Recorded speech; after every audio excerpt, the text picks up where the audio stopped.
Hi, this is Jack Stanley, and I wanted to share a little story about something that I did many, many years ago, and I'm so glad I did do. And that was, I went with a group to the Englewood Actors Home. We went around the holidays,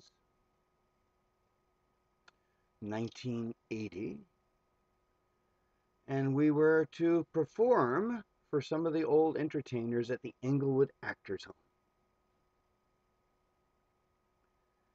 I was bedazzled with the people that I met. All these people who at that time were in their 80s and 90s, who had been involved not only in theater, not only in vaudeville, but also had made recordings. Oh, my ears were ringing when I talked to so many people there. The highlight of it all was meeting Joe Smith of Smith and Dale, or the Avon Comedy Four. Meeting the baritone of the Avon Comedy Four is not something you usually get to do with those old vaudeville quartets. All of them had been so long gone. And so it was my opportunity. I got to meet and talk to George M. Cohan's daughter. It was pretty cool. I talked to a couple of very old showgirls who had performed in a lot of programs with Al Jolson and Eddie Cantor, and saw a bunch of other people who had done a lot of theater and early movies, some Vitaphone stuff and whatever.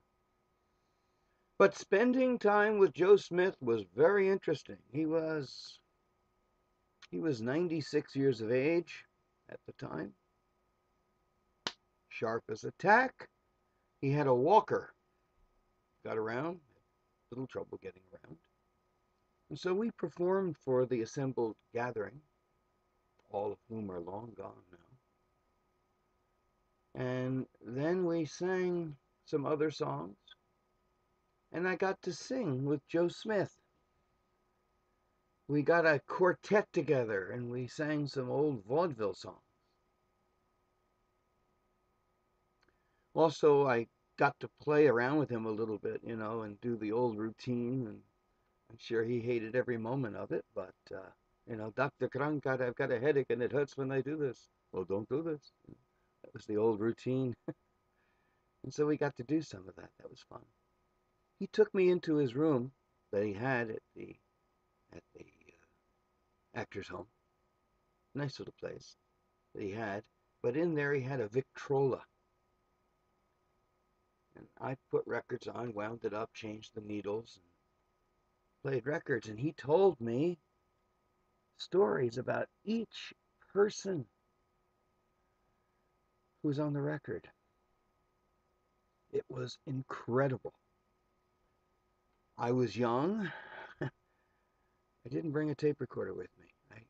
God, I regret that.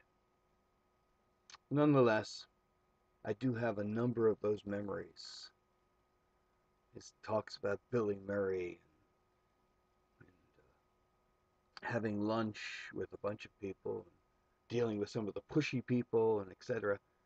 But we sat there, and time became irrelevant for a little while as I sat in that room with one of the greats of vaudeville, Joe Smith.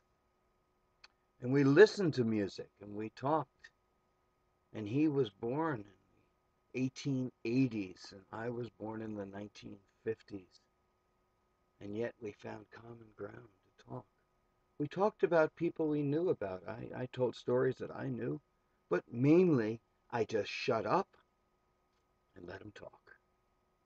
That's how you learn. And man, he was a fascinating individual. He talked about making the old acoustic records. He said, in the best accent I can do as he did, he said, you had to sing in the tube.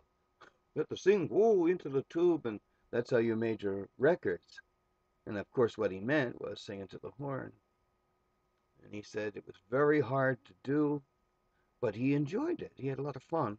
And he said he remembered many times meeting a lot of the old Victor artists for lunch, He and Billy Murray had lunch several times together. And he remembered seeing Caruso. And he remembered meeting so many people because he was a headliner in the age of the beginnings of recording. I remember his career started in 1898. I find it amazing that I was sitting there in a lovely late afternoon um, talking to someone who was so much older than I, who had seen so much, whose career went back so far. And me at the time, as an aspiring collector of records and machines and studying its history, it was like manna from heaven. I wrote a little article about it in the beginnings of 1981 and announcing I wanted to go back and spend some more time with my newfound friend Joe Smith. But sadly, he died um, in February, and my planned return trip never happened. But nonetheless, I got to touch the history. And for those of you who collect records, those of you who collect, you know, the early recordings, all those people are so long gone. And so perhaps you can understand my absolute pleasure being able to have met, in my case, a couple of people who made those early records. But none was more memorable or more fun than sitting with Joe Smith, who made Victor Records with the Avon Comedy Floor, and listening to the records on the machine with him. And he would talk about what it was like when they made that record in 1914 or 1916, which is now practically 100 years ago. So, just wanted to talk about that wonderful meeting because it meant so much to me. And all these many years later, now nearly 34 years later, I still remember wonderful, that wonderful meeting. He signed his autograph for me because I said to him, you were part of the Avon Comedy Four, which was perhaps the stupidest thing to say to him, because of course he knew that. But nonetheless, I said, you were part of the Avon Comedy Four. And he said, kid, no one said that to me for 50 years. And he talked about meeting with George Burns, because Burns was studying with him, because he was doing the Sunshine Boys, which is based very loosely on Smith and Dale, if you didn't know.